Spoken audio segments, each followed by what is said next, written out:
Oi, pessoal, bom dia. Que Jesus abençoe a todos. Sejam bem-vindos. É mais um estudo, né? Um estudo espírita, aqui na página Espiritismo Brasil Chico Xavier, Alexandre Camargo falando com vocês, tá bom? Então, 9 horas e 2 minutos. Vamos iniciar, né? Vamos fazer a nossa prece, elevar o pensamento e vamos pedir a proteção do alto, o amparo da espiritualidade para este novo dia, para este novo estudo, para essa nova oportunidade de elevarmos o pensamento, de aprendermos, de fixarmos, de mudarmos o nosso padrão vibratório, de ampliar o nosso campo energético, de transformar sentimentos, pensamentos, atitudes, de auxiliar aqueles que estão próximos, tanto no plano material quanto no plano espiritual, de transformar os nossos ambientes, de iluminar o nosso lar, de iluminar nosso trabalho, de iluminar a nossa existência. Obrigado, Senhor Jesus, que os bons espíritos possam nos intuir, nos inspirar, possam nos amparar das nossas necessidades físicas, emocionais, mentais e espirituais. Obrigado por tudo, que a luz do teu amor permaneça conosco e que nós possamos permanecer contigo mais uma vez, Senhor. Que assim seja. Muito bem, pessoal. Bom dia a todos. Um grande abraço, tá? Sejam bem-vindos. Vamos lá, né? Vamos estudar, vamos aproveitar mais essa oportunidade, né? É um estudo interativo que a gente faz todas as quartas-feiras às 9 horas, né? A gente tem estudo todos os dias às 20 horas, tá? De segunda, terça, quinta e sexta às 20 horas. Sempre um estudo doutrinário, um estudo espírita, né, voltado para a nossa melhora, para a mudança do nosso quadro existencial, né? Mas nas quartas-feiras a gente também faz esse estudo às 9 horas, que é o estudo do livro Céu Azul, não é? É, do espírito César Augusto Meleiro, né, que é um rapaz que morou na cidade que nós moramos quase a vida inteira, né, em Rolândia, Paraná, no norte do Paraná, que ele faleceu com câncer. E ele conta então a experiência dele na vida espiritual, a transição, né, da vida material para a vida espiritual e as suas atividades no plano espiritual, né, em consonância com a casa espírita, com as necessidades nossas materiais, né? Então ele vai contando a relação entre os jovens da espiritualidade, né? Não apenas os jovens, mas nesse livro principalmente, e o plano material, né? A casa espírita e tudo que ela oferece.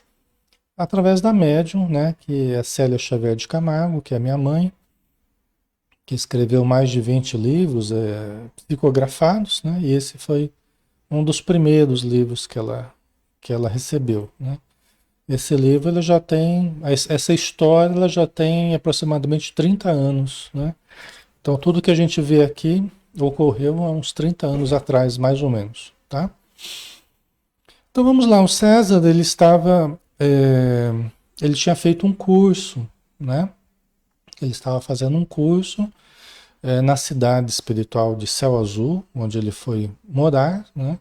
E estava se preparando para o trabalho, né? Ele estava fazendo um curso introdutório para entender como é que funcionavam as coisas no plano espiritual, né? E adquirir conhecimentos que seriam importantes para os trabalhos a realizar, né? Então nós vamos dar sequência aqui no capítulo 9, né? Esse primeiro curso foi muito importante para todos nós que ali nos reunimos todas as manhãs para aprender. Até a gente viu a história do Eusébio, né? Na semana passada a gente viu a história do Eusébio, que ele falou que ele tinha se envolvido com. Que era o professor deles aqui, né? Que ele tinha se envolvido com falanges voltadas ao mal, que ele perdeu muito tempo é, envolto, né? Nessas falanges, e até que ele foi socorrido e estava em condições bem melhores agora, trabalhando, tudo e aguardando novas oportunidades, né? Então, esse curso foi muito importante para todos nós que ali nos reunimos todas as manhãs para aprender. Época de grande enriquecimento interior em que refizemos velhos conceitos, libertamo-nos de antigos preconceitos, acrescentamos novos valores ao espírito, né? A Ada colocou: oi, bom dia, como posso comprar este livro? É só procurar na Boa Nova, né? Tem outras distribuidoras, né? Livrarias, mas tem a Boa Nova. Coloca lá a editora, o distribuidor da Boa Nova, vai aparecer o site lá, aí coloca Céu Azul. É fácil de adquirir este livro, tá? Então, o processo de adaptação à vida espiritual é uma mudança de conceitos, né? Que a gente traz muitos conceitos, né, da Terra, onde a nossa visão aqui é muito limitada, né? A nossa visão aqui, os conceitos são muito distorcidos, né? Historicamente falando, né? Ao longo da história, a gente distorceu muita coisa, muitos hábitos infelizes, né? Então, o se adaptar à vida espiritual é mudar muita coisa, em termos de conceitos, sentimentos, hábitos, né? Os valores do espírito, né? Não é uma coisa tão simples, né? Quando terminou o curso, né, de desconhecidos passamos a amigos, cada um conhecendo os problemas do outro e torcendo pela sua vitória. As experiências foram riquíssimas em conteúdo e aprendemos muito com os erros e acertos dos companheiros, né?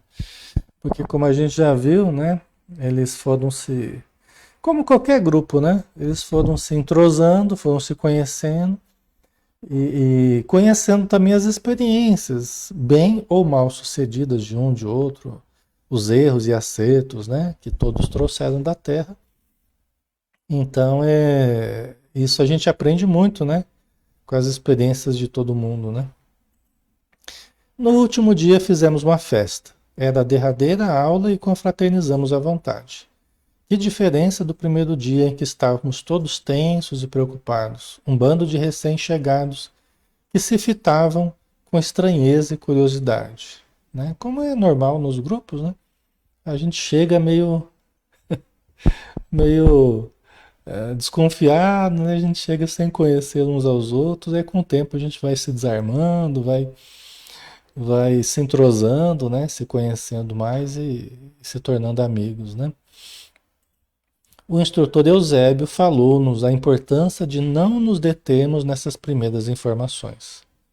Existiam outros cursos em que poderíamos nos inscrever, aprendendo sempre mais e nos credenciando ao trabalho ativo. Isso é muito importante, né, pessoal? Nós não podemos nos paralisar no já conhecido, né? Nós não podemos nos paralisar naquilo que nós já possuímos. O nosso crescimento é em cima daquilo que nos falta. É as áreas não desenvolvidas, é o que a gente não sabe ainda. Esse é o grande campo de desenvolvimento. Não é o que a gente já sabe, não é o que a gente já faz bem. É o que a gente ainda não conhece, é o que a gente ainda não consegue realizar direito. Esse é o maior campo de desenvolvimento que a gente tem, né? Então, nós não podemos nos acomodar. O pior problema hoje nosso é a preguiça. O pior problema é a má vontade, é a ociosidade, né? Então, esse é o maior problema porque nos mantém como estamos. E o como estamos não está suficientemente bom para nós. Entendeu? Como estamos, né, demonstra uma necessidade muito grande de melhora. Tá? Por isso que a nossa vida é um constante vir a ser, é um constante nos tornar, é um constante transformar. E é isso que vai nos planificando cada vez mais, não é? Ok? Sejam bem-vindos, pessoal aí que está chegando. Compartilhem também para que outras pessoas possam participar, conhecer esse estudo, né? Nos achar aí, tá? Vai marcando o povo aí, vai compartilhando. Que aí o pessoal vai sabendo desse horário aí, desse estudo que a gente está fazendo, tá? E concluiu suas palavras. O trabalho é o mais eficiente remédio para nossos males. Todos estão em condições de fazer alguma coisa de útil. Tá vendo? O trabalho é o mais eficiente remédio para nossos males. Né? O trabalhar, o colocar em prática, o exercitar a vontade, exercitar o conhecimento, o se relacionar com as pessoas, né? É o maior, é o mais eficiente remédio para os nossos males. Né? O trabalho é muito terapêutico. Trabalho, como dizem os espíritos, é toda atividade útil, né? Não apenas o trabalho remunerado, mas toda atividade útil que a gente faça, né, é o remédio certo para os nossos males, né? E todos estão em condições de fazer alguma coisa de útil. Desde as mínimas coisas até as coisas maiores, todos temos condição de sermos úteis. Né? É só termos boa vontade que o trabalho aparece. Né? A pessoa que tem boa vontade, ela acha o trabalho, ela procura o trabalho. E é a oportunidade de ajudar, a oportunidade de cooperar. Né? Então, isso todos nós podemos. Lembrem-se de que a humildade é virtude que devemos sempre buscar e que toda atividade é nobre. Não sonhem com grandes tarefas. Não sonhem com grandes tarefas. Quem não for fiel no pouco, não será fiel no muito. É preciso sermos fiéis no pouco, se nós quisermos um dia sermos fiéis no muito. Né? É preciso primeiro realizarmos o aqui e agora, as pequenas oportunidades que nós temos de ajudar. E com o tempo, sem pressa, os espíritos nos trarão novas oportunidades. Os espíritos nos trarão novas possibilidades de trabalho. Né? Mas isso não deve ser a nossa preocupação. Nossa preocupação deve ser de sermos úteis hoje, agora. De que forma que eu posso ajudar? Aqui, nesse exato momento, nós podemos ajudar compartilhando, nós podemos ajudar nos ajudando mutuamente aqui no estudo. A gente pode vibrar uns pelos outros, a gente pode orar pelo nosso estudo. Né? A gente pode elevar o pensamento para ajudar na nossa vibração aqui, para os necessitados. É um modo que a gente já pode ajudar. Às vezes chega alguém aqui que está precisando de ajuda, aí você se dispõe a ajudar, fala uma palavra amiga, né? São modos de ajudar, né? E a gente ajudando nesse pouquinho que a gente vai fazendo, né? Com o tempo, a vida vai nos trazendo mais coisas, mais pessoas para podermos ajudar. Deverão iniciar pelos labores mais simples, observando e aprendendo sempre, para se credenciarem a serviços mais complexos. É verdade. Por isso que a gente deve chegar sem exigências, né? No trabalho voluntário, seja onde for, né? Nós devemos chegar sem exigências. Nós devemos chegar com boa vontade. Onde é que eu posso ser útil? Onde é que está precisando, pessoal? O que eu posso fazer?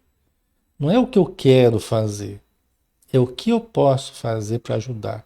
Em que vocês estão precisando? Aí as necessidades aparecerão. Ah, Alexandre, você pode fazer isso, fazer aquilo, né? Então não é o que eu quero, é o que é preciso, né? Ninguém vai recusar a sua ajuda naquilo que está precisando, né? As pessoas aceitarão a sua boa vontade. Este departamento estará orientando a todos. Particularmente, coloco-me à disposição para o que precisarem. Que o Senhor os abençoe. Após uma prece simples e sem afetação, que muito nos emocionou, Eusébio encerrou a reunião. Cada um de nós seria encaminhado para áreas diferentes de auxílio, né? Porque eles aprenderam já o básico aqui sobre a vida espiritual, sobre a cidade, sobre tudo que existe ali, né? As leis divinas e tudo mais. Então agora eles vão ser encaminhados ao trabalho, né? Cada um para determinadas atividades.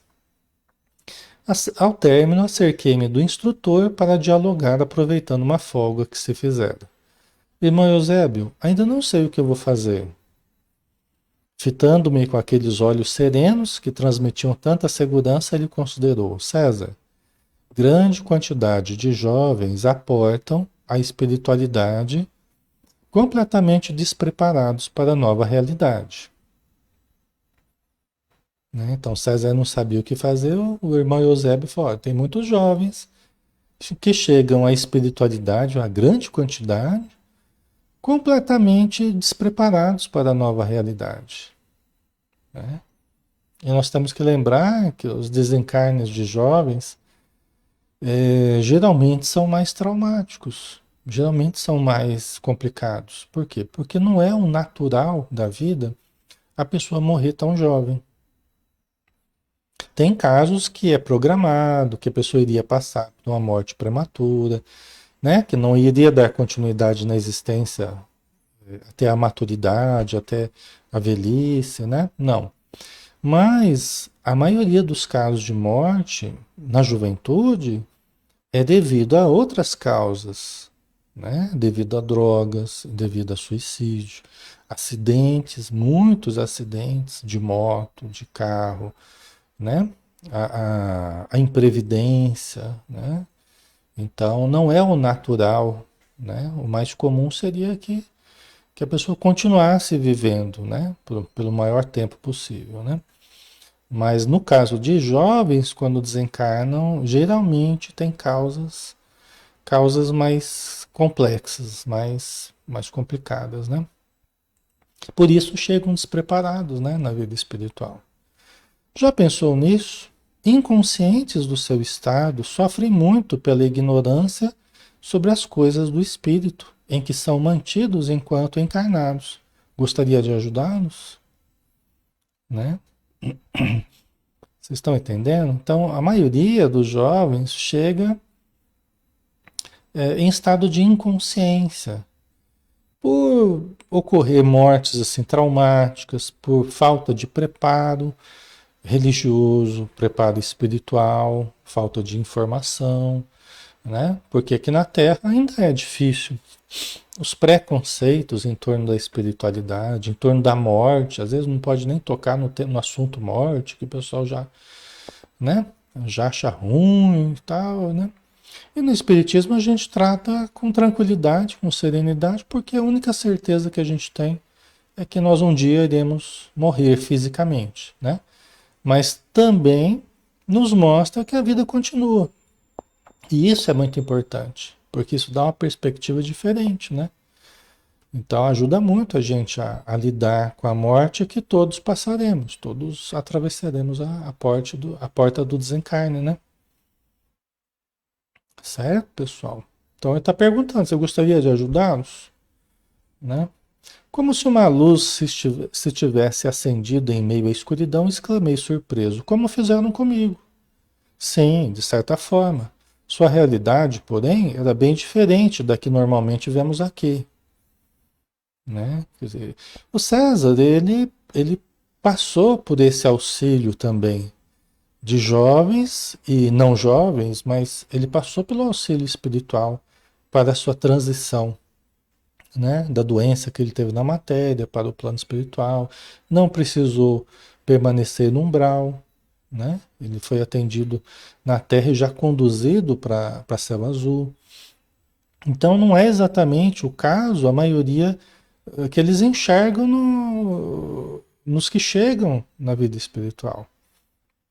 A realidade do César foi um pouco diferente, né? Mas tem a ver com isso, sim, né?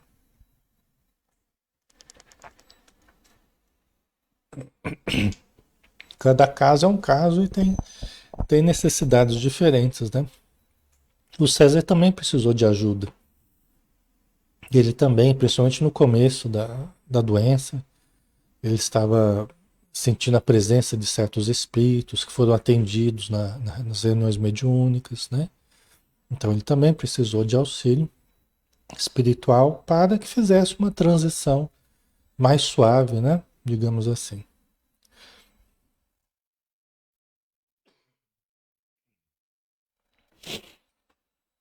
Então vamos lá.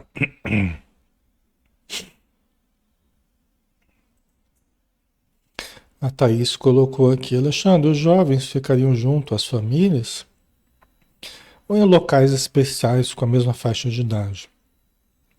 Então, aqui a gente vê no próprio Céu Azul, né? Assim como em outros lugares também, em outros livros, né? Aqueles que têm família neste local, nessa cidade, neste posto de socorro, né? Acabam ficando com as suas famílias, né? Às vezes tem um parente que já está morando lá, e às vezes não tem ninguém que seja propriamente uma família, que seja, né, sentido como um familiar. Muitas vezes não tem ninguém. Então, por exemplo, César ele foi morar num dos abrigos, porque são vários, em que os jovens convivem com outros jovens. Né? Então, aqui nos capítulos anteriores a gente viu, né, que ele foi levado para um desses abrigos, convivendo, vivendo com outros jovens. Tá? Então, geralmente é assim para que haja uma boa adaptação, uma boa convivência, né? Tá? Mas quando tem familiares, provavelmente vai viver junto com os familiares, né? Tá? Você se preparou para a morte física através de uma enfermidade, que foi um período abençoado, né? Através do câncer, o César se preparou para a vida espiritual. Essas doenças terminais, elas são uma verdadeira bênção quando nós aproveitamos, né? É o contrário do que as pessoas normalmente pensam. Elas acham, às vezes, que morrer rapidamente é uma bênção e que uma doença que se estende durante um certo período seria uma coisa ruim. Na verdade, é o oposto. É o contrário disso, né? É o contrário. As mortes muito rápidas, acidentes e outras coisas assim mais violentas, mais rápidas assim, geralmente são mais difíceis para aquele que parte, né? Também para os que ficam, né? Porque não dá tempo de preparar direito. Nem o ânimo daqueles que ficam, nem o ânimo e o equilíbrio daqueles que vão, daquele que vai. Porque uma hora ele está cheio de vida aqui, está cheio de energia, está cheio de sonhos, expectativas, namorada, namorado, trabalho, estudo, tal, né? A juventude. E de repente, olha que vê, está do outro lado. Sem entender o que está acontecendo, sem ter informação, né? É difícil, né? Agora, uma enfermidade em que uma enfermidade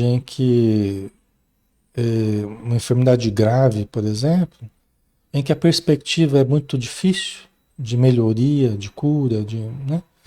Então a pessoa ela vai se preparando. Se ela tiver uma boa orientação ali, se ela tiver boa vontade, ela vai se preparando, ela vai lendo alguma coisa, já vai recebendo ajuda espiritual, se ela se mostrar mais acessível, né, a essa ajuda. Os familiares também vão orando, vão recebendo apoio de outras pessoas, de grupos. Então é todo um ambiente que vai se preparando. As pessoas vão se acostumando com a morte devagarinho, né? Mesmo assim é difícil, mas é melhor, né? Então aquele período de sofrimento, de dor, de tratamentos é muito válido. Por quê? Porque é o sofrimento pós-morte que não vai ser necessário. Porque a pessoa, durante a existência, ela está gastando resíduos, ela está se desfazendo de sentimentos inferiores, ela está mudando o emocional, ela está mudando o modo de ver as coisas. Então, vai diminuindo a necessidade de queimar esses resíduos, queimar entre aspas, né? De eliminar esses resíduos no umbral, por exemplo. Você imagina? É muito melhor a gente estar no conforto da família, no conforto de casa, ou mesmo de um hospital, recebendo apoio dos médicos, enfermeiros, remédios, né? Comida. É muito melhor você fazer esse processo na matéria do que você se ver sozinho no plano espiritual, nas regiões umbralinas, né? Tendo que fazer um processo mais complicado de eliminar, de mudar sentimentos, de mudar concepções, é muito mais difícil, né? Quer dizer, na matéria é muito melhor.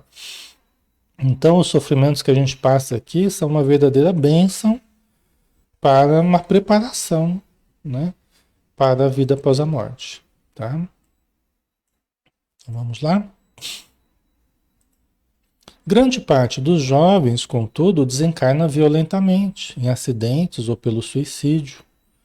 Para esses últimos, o tratamento é diferenciado e o sofrimento depurador uma necessidade insuperável, né? Quando a pessoa se suicida, por exemplo, é muito difícil, né? Todos recebem auxílio, mesmo aqueles que se suicidam. Todos recebem auxílio. Não é porque se matou que não vai receber auxílio. Poucos demonstram condição de receber esse auxílio. É diferente. Todos são objeto do cuidado da espiritualidade. Mas no caso do suicídio, poucos são os que têm condição de receber auxílio. Porque uma coisa, o espírito está tentando me ajudar. Outra coisa é eu me abrir a essa ajuda. É totalmente diferente. Porque às vezes eu fico tão preso à angústia da morte, eu fico tão preso aos meus sofrimentos e até o tipo de morte que eu busquei, de uma forma muito ruim, né? Então eu fico tão preso àquela situação que a ajuda está ao meu redor e eu não consigo sair daquele âmbito de sofrimento em que eu me coloquei espontaneamente. Então daí que pode haver necessidade de um período mais ou menos longo em que eu vou queimando certos resíduos, eu vou eliminando certos resíduos e vou tendo mais condição de receber ajuda. Mas não é porque não há ajuda, é porque eu preciso me abrir a ela, tá? Então é mais nesse sentido que, por vezes, e normalmente o suicida demora a receber ajuda, né? Ele demora a se abrir à ajuda, é diferente, tá? Tem gente que fala assim, a gente não deve nem vibrar pelo suicida porque ele vai ficar muito tempo para ser ajudado. Não, não é assim. Ele precisa de ajuda e de vibrações imediatamente. Só que o tempo que vai levar para ele ser amparado é o tempo dele, é o tempo que ele precisar, né? Ok. O Ailton colocou, dizem que os tumores, de certo modo, trata-se de uma limpeza. Lá no umbral não tem analgésicos e outros confortos. É exatamente, Ailton. Aí que tá, né? Aqui a gente tem morfina, aqui a gente tem outros elementos aí que ajudam a lidar com dores extremas. Mas e lá no umbral, né? Como é que faz? Então é difícil, né? Então vamos lá.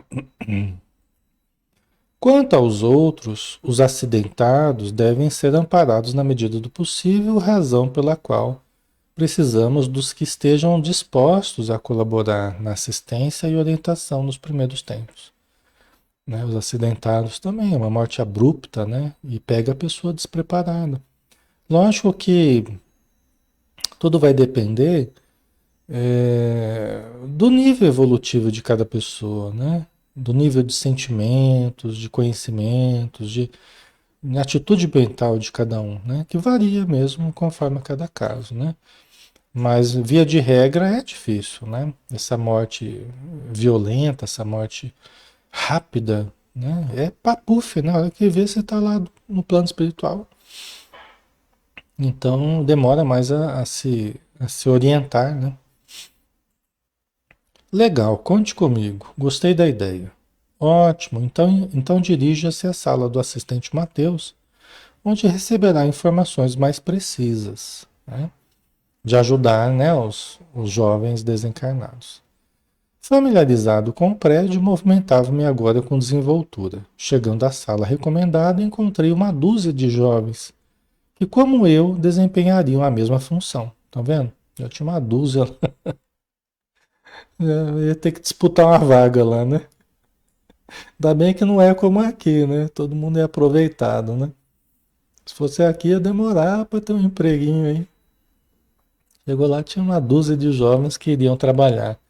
E a necessidade é grande, né? Aqui na Terra, a necessidade é grande. Então, trabalho não falta, né? Para os espíritos que queiram trabalhar. Satisfeitos por estarmos novamente reunidos, uma vez que fizemos muitas amizades no curso, aguardamos a chegada do orientador Mateus, que atendia dois senhores no seu gabinete particular. Alguns minutos depois, ele apareceu, recebendo-nos com cordialidade e simpatia. O recinto em que nos reunimos era simples, mas de muito bom gosto, com cadeiras dispostas em círculo, já preparadas, né, para conversa em grupo ali, né?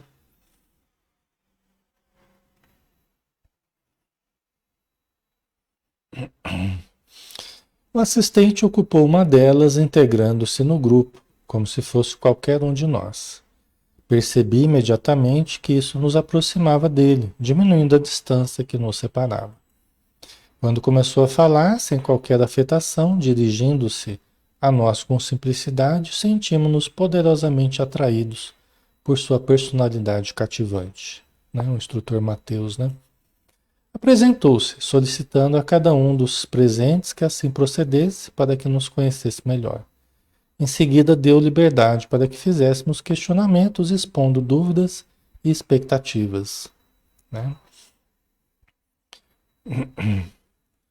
A Lucy colocou: dizem que os acidentados sentem um cordão prateado se arrastando e saindo faísca. No caso é dos suicidas. É.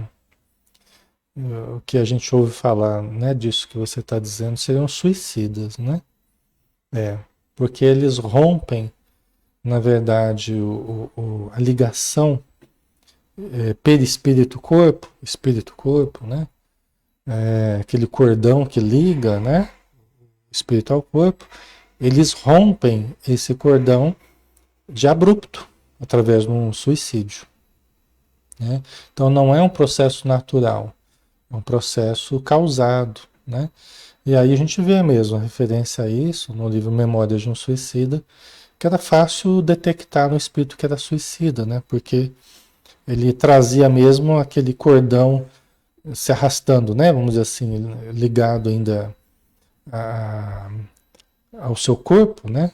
Aquele cordão saindo do seu corpo e com a ponta meio saindo faísca mesmo. É como se tivesse a energia vital ainda sendo gasta, né? Vamos dizer assim. Né? Porque realmente, né? A pessoa morre às vezes com muita vitalidade, então fica ali queimando aquele resíduo, né? De vitalidade ali durante um certo tempo, né? A princípio ficamos um pouco inibidos, mas colocando-nos bem à vontade, não demorou muito e conversávamos como velhos amigos. Por minha vez indaguei: Mateus, falei simplesmente, pois ele desejava que o tratássemos sem cerimônia. O nosso grupo era composto de muitos outros jovens, por que nem todos se acham aqui? Né? Então, primeira questão lá, né? Porque se tinha tantos jovens lá no grupo de estudo lá, por que nem todos estão ali, né? César, somos individualidades diferentes, com condições e níveis diferentes de entendimento e expectativas. Muitos não estão em situação de poder ajudar diretamente os que chegam desarvorados ao mundo espiritual. É, faz sentido, né? Não são todas as pessoas que têm condição de ajudar o outro. Às vezes tem condição de fazer um outro tipo de auxílio. Às vezes um auxílio mais de organizar alguma coisa, mas o tratar com pessoas, aqui na Terra também. Tem muita gente que fala assim: eu não gosto de lidar com pessoas, né? Eu não gosto de. Tem muita gente que não se sente em condição de ajudar. Pode até ter condição de ajudar, mas não se sente seguro para ajudar, né? Às vezes precisa de um tempo mais para se preparar. É normal isso, né? Então, lá no plano espiritual também. Não são todos aqueles que têm uma consciência, um entendimento, né? A respeito de ajudar o próximo. Mesmo que tenha uma condição até razoável. né? Não é um espírito ruim, não é um espírito atrasado, mas ainda, né, precisa desenvolver certas capacidades ainda, né? Muitos não estão em situação de poder ajudar diretamente os que chegam desarvorados ao mundo espiritual. Gente, é como aqui na Terra, quem não tem muita condição de lidar com sangue. A pessoa não vai ser médico, não vai ser enfermeiro se ela não consegue lidar com sangue, né? Ela não consegue, quando ela vê sangue, ela já desmaia, né? Você imagina ter que ajudar pessoas que estão desencarnando, momentos críticos, momentos traumáticos. Tem pessoas que não têm estrutura para lidar com isso, por enquanto. Podem ter com o tempo, podem, né, desenvolver essa condição, mas no momento não estão com essa condição, né? Mesmo no plano espiritual. São espíritos que ainda não possuem conhecimentos específicos, apesar das informações recebidas, né? Estão recebendo as primeiras informações sobre vida espiritual, sobre desencarnação. A gente não viu na outra, acho que na última semana lá, que as pessoas se surpreendiam em saber da mediunidade, da reencarnação, né? Da vida após a morte, né? As pessoas surpresas com essas novidades, embora estejam na vida espiritual, né? Então, elas estão se acostumando ainda com essas informações, que para nós que estudamos o Espiritismo, para nós vai se tornando mais comum, né? Mas para quem começou a ver agora isso no plano espiritual, leva um tempo até se acostumar, né? Existem também aqueles que nem muita vontade de trabalhar possuem. Já que estão aqui, querem descansar das canseiras da vida, como afirmam. Você vê, também tem isso lá, né? Aqui não tem as pessoas que não querem saber muito de trabalho, né? Lá no plano espiritual também. A gente não viu aquela senhora lá no, no livro Nosso Lar lá, que ela, né, foi conversar com o Clarencio lá, que o Clarencio colocou ela em várias atividades, né, uma de cada vez lá, todas elas ela inventou problema e acabou saindo, né? Aí ela foi descansar no parque onde ficam as pessoas que não se sentem em condição de trabalhar, né? Então, é uma possibilidade também. Muita gente fala assim, eu quero morrer para descansar, né? E chega a hora que morre e realmente quer ficar descansando, né? É lógico que as pessoas, conforme a consciência que vão adquirindo, elas vão entendendo que não é assim, né? E que a vida pede trabalho, mesmo no plano espiritual, né? A vida pede, pode descansar sim, dependendo da vida que teve aqui, pode ter possibilidades muito melhores lá que aqui não tinha. Vai até rejuvenescer. Aqui já estava bastante desgastado o organismo, lá vai recuperar a juventude, né? Mas com o tempo vai percebendo a importância de trabalhar, de aprender, de estudar, né? Certo? Ok? Né? Vamos descansar o que precisar descansar, mas vamos trabalhar também. Trocamos olhares perplexos, né? Ignorávamos completamente essa realidade. Não me contive, apesar de tudo que aprendemos até agora. Não posso crer. O César falando, né? A gente se surpreende, né, com isso, né? Você conhecer uma coisa diferente, de você entender de fato, de você adquirir consciência de fato. Por isso que o capítulo chama conhecimento e consciência, que são coisas diferentes, tá? Você simplesmente receber informação e você trabalhar com essa informação com consciência, né? Pois é a pura verdade. As aulas que vocês tiveram deram-lhes conhecimento do funcionamento do mundo espiritual, das necessidades básicas do espírito, da importância do aprimoramento interior, para a consequente expulsão das imperfeições. Não lhes deu, entretanto, a consciência de tudo isso. Mas não é a mesma coisa, né? a princípio dá a impressão que é a mesma coisa, mas não é, né? É justamente a diferença aqui de conhecer e vivenciar, né? Não é a mesma coisa? Perguntou Gilmar. Em absoluto. O conhecimento é informação que recebemos e assimilamos. A consciência é saber discernir o certo do errado, procurando fazer o melhor. Né? A gente discerne e aplica, né, o resultado em mudança de fato, de atitude. Né? Aí a gente diz que há consciência, de fato. Né?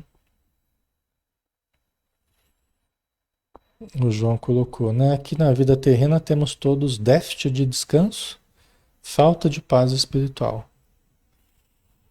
Então, é que aqui na Terra, João, esse déficit de descanso, ele se deve muito mais aos nossos maus hábitos, né?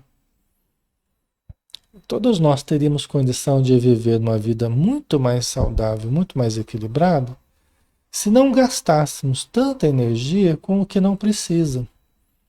E se utilizássemos mais o nosso tempo, a nossa energia, com obras que nos alimentassem espiritualmente. Muito do nosso cansaço é problema espiritual. É não sabemos lidar com as energias de uma forma mais saudável, mais produtiva. Né? Eu falo geralmente assim que é, a gente chega cansado em casa, no final do dia, se nós damos uma deitadinha, uma sentadinha na cama, uma deitadinha, né, em algum lugar, e fazemos uma boa prece, né, para uma prece sincera, ficamos ali alguns minutinhos orando. Gente, muito daquele cansaço no final do dia já some. Pode experimentar fazer isso. Muito daquele cansaço já some. Daqui a pouco você levanta já refeito. Porque você se alimenta de uma energia, você se desprende daquelas energias que você assimilou durante todo o dia. Às vezes você toma um banhozinho, é melhor ainda, né? Porque aí a água ajuda a eliminar ainda aquelas energias deletérias, né?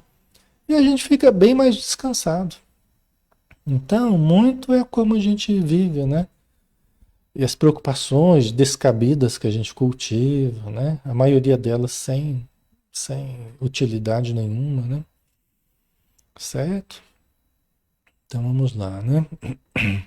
Um exemplo disso é que sabemos que devemos perdoar e não perdoamos. Que precisamos nos reconciliar com os adversários, mas quando chega a oportunidade não conseguimos vencer o ressentimento e a mágoa, né? Que é uma coisa que todos nós precisamos aprender a lidar, né? Que é demonstrar realmente o aprendizado, a consciência, a mudança na atitude, né? Quando ainda na Terra, comentou uma garota de nome Márcia, graduei-me em Química e sabia exatamente o mal que as drogas causavam ao organismo humano, né? Quer dizer, ela sabia o efeito das drogas, né? Ela estudava química e tal, e tem muitas matérias, né, na área biológica e tal. Ainda assim, tornei-me tão dependente delas que não conseguia deixar o vício, o que me levou à morte por overdose. Creio que meu caso ilustra bem a diferença entre o conhecimento e a consciência. É um exemplo, né? É um exemplo. Ela sabia, ela tinha informação, ela tinha elementos para agir diferente, mas não tinha exatamente a consciência de agir corretamente, né? E ter uma prática diferente do que ela teve. Exatamente, concordou o orientador. Logo, outros exemplos surgiram enriquecendo o assunto. O colega Horácio lembrou: eu também sou um exemplo disso. Quando completei 18 anos, papai presenteou-me com uma moto, que era o sonho da minha vida, né? Alertou-me para que tivesse cuidado, não saísse sem capacete, não corresse muito e tudo mais. O jornal e a televisão sempre enfatizavam a necessidade de determinados cuidados, mostrando a realidade do trânsito em nosso país, em que grande quantidade de pessoas perdia a vida por imprudência, negligência ou imperícia, né? Então não falta informação, não falta elementos, não falta alertas, né? De todos os jeitos aí para que a gente tome os cuidados no trânsito, né? Seja de moto, de carro, tal. Além disso, eu era acadêmico de direito e conhecia as responsabilidades perante os atos praticados segundo a lei. Tá vendo? Ainda tinha faculdade estudante de direito. Você estava estudando as leis ligadas aos atos nesse campo aí, né? Certo, certo, vamos lá. Fez uma pausa e, fitando cada um de nós que o ouvimos interessados, finalizou. Apesar de tudo isso, não ligava a mínima. O resultado é que acabei perdendo a vida num acidente por excesso de velocidade.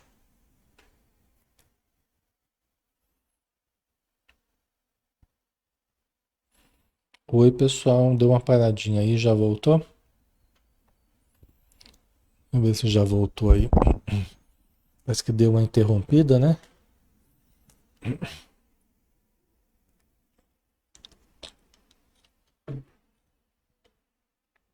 Certo? Né? Acho que já voltou, né? Então aqui, né, o Horácio, ele colocou também, né, o exemplo dele, né, demonstrando a diferença entre saber e aplicar, né, conhecimento e consciência. Também tem uma experiência para contar, que é bastante triste, falou Heloísa. Apesar de saber dos cuidados que se deveria ter nas relações sexuais, acabei ficando grávida. Como a gravidez era indesejada, optei por fazer o aborto, embora não ignorasse o perigo que isso representava para mim. Quer dizer, ela não ignorava o perigo que representava o tentar o aborto, né? Acabei tendo terrível hemorragia num antro fétido e sem qualquer assistência médica. Mas mesmo que tivesse assistência médica, mesmo que fosse num ambiente todo esterilizado, ainda assim seria uma situação perigosa. Porque a gente lida com pessoas que praticaram aborto, a gente vê os problemas psicológicos, emocionais, os traumas que gera, os problemas de consciência que gera, né? Então, lógico que tudo pode ser trabalhado, pode ser amenizado, pode ser refeito, não é? Não é uma coisa fechada que não tem mais solução, não tem mais. Tudo pode ser reconstruído, né? Na medida do possível, com os tratamentos e tal. Mas não deixa de ser traumático, né? É que no caso dela, né, foi bem difícil, né? A curiosa que fez o serviço, apavorada com as consequências, arrastou-me até o matagal, deixando-me morrer sozinha. Aqui foi bem difícil mesmo, né? Quer dizer, quando a moça viu, a moça que está fazendo o trabalho com ela ali, né, de aborto, né? A hora que ela viu a hemorragia, ela arrastou ela pro matagal para deixar morrer sozinha, né? Você vê que situação, né? Ok. Além do crime que cometi contra mim mesma, porque o aborto é sempre um crime, né? Que a gente comete, tá? A não ser quando é um aborto terapêutico indicado pelos médicos por uma gravidez tubária ou por algum outro problema que coloca em risco a vida da mãe, né? E ainda assim é uma escolha da mãe, do casal, né? Tem muitos que acabam preferindo passar pelo risco e é uma opção das pessoas. Mas aí, no caso, não teria problema se precisasse fazer o aborto, né? As demais situações, elas são sempre atitude lesiva a um ser que está renascendo e que conta com nossa proteção e não com a nossa agressão, né? Então, além do crime que cometi contra mim mesma, estou ciente agora do crime perpetrado contra o filho que ia nascer e que me perseguiu durante muitos anos em regiões inferiores, revoltado. Isso é verdade, viu, pessoal? E eu já conversei com muitos espíritos que foram abortados. Muitos. E tem um padrão, assim, de psicológico, assim, né? A psicologia deles é uma psicologia difícil de lidar. Porque eles não querem saber, principalmente se é um espírito de uma condição mais precária, eles não querem saber que motivo que levou a mãe a abortar. Entendeu? Eles não querem saber se não tinha dinheiro, se estava sozinha, se... Eles não querem. A única coisa que eles sentem é que eles teriam uma oportunidade, eles queriam uma oportunidade de reencarnar e foi tirada isso deles. Então o sentimento é um sentimento de revolta, de vingança, né? Então é muito ruim, né?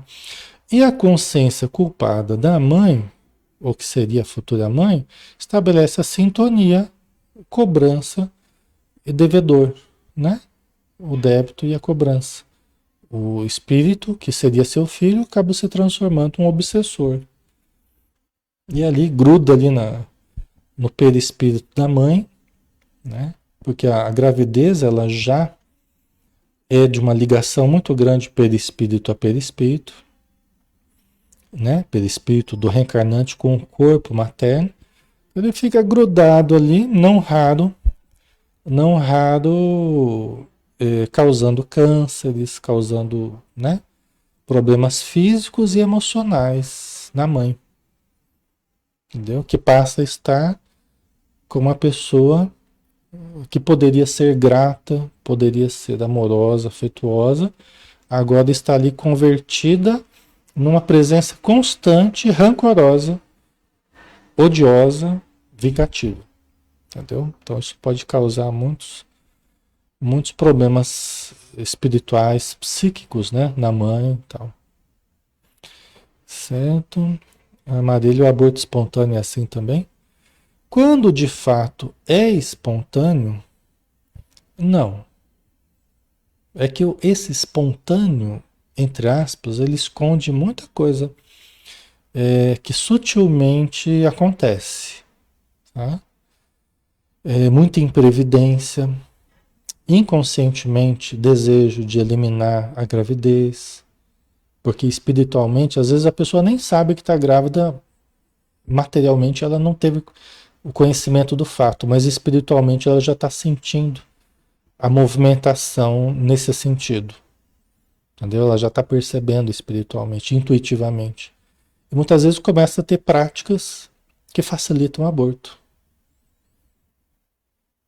Uma coisa que a gente já viu bastante também. Quantas pessoas acabam provocando abortos na ida aos cabeleireiros da vida?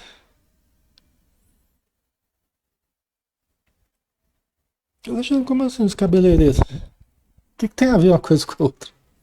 Os produtos que são utilizados,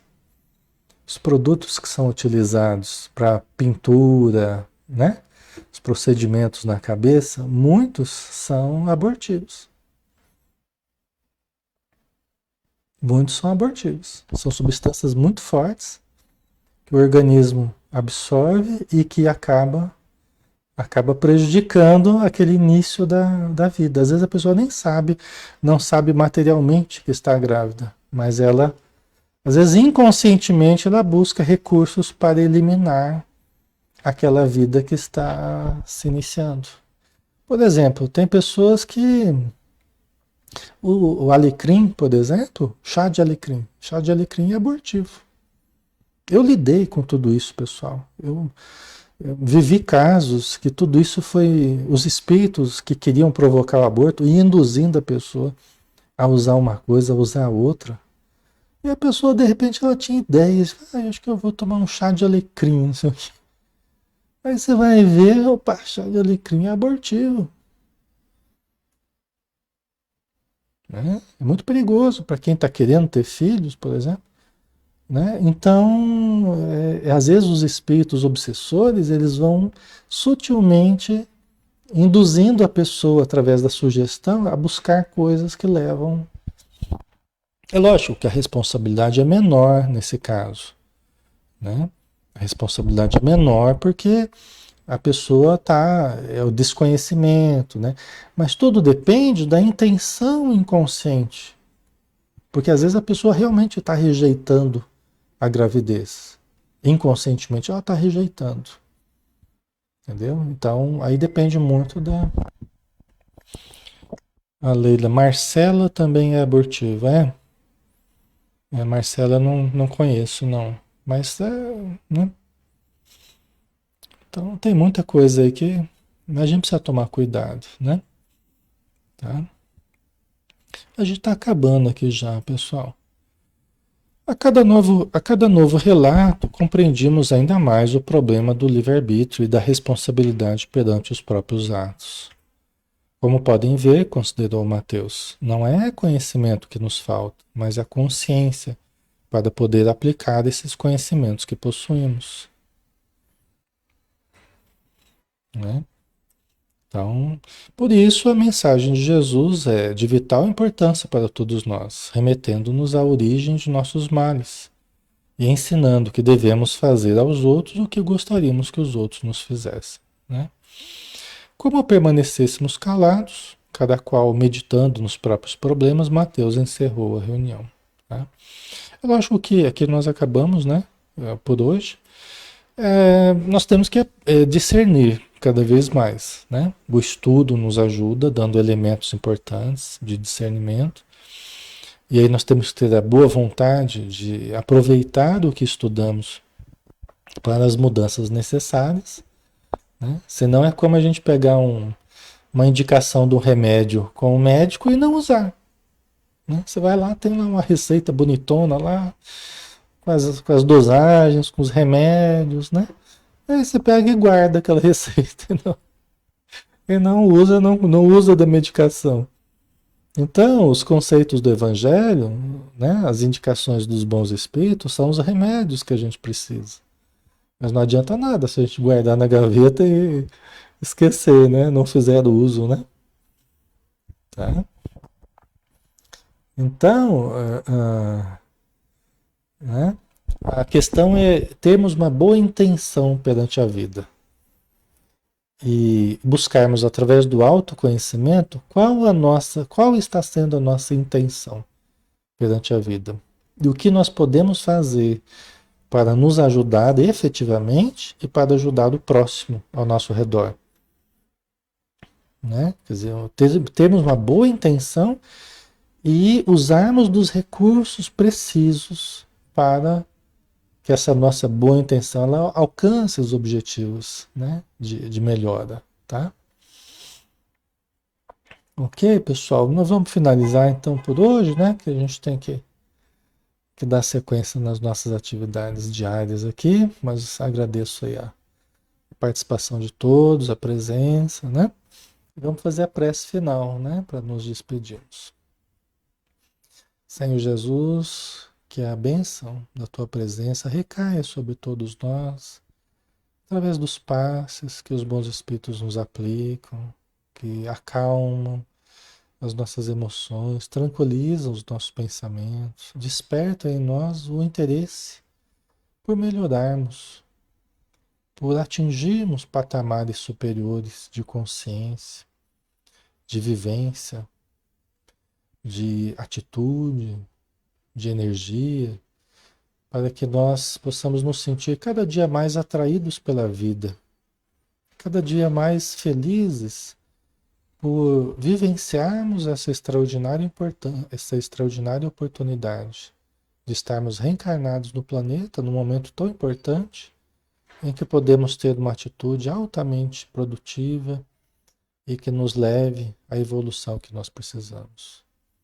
Para isso contamos contigo, contamos com os bons espíritos e colocamos-nos à tua disposição para que seja feita a tua vontade, hoje e sempre. Que assim seja.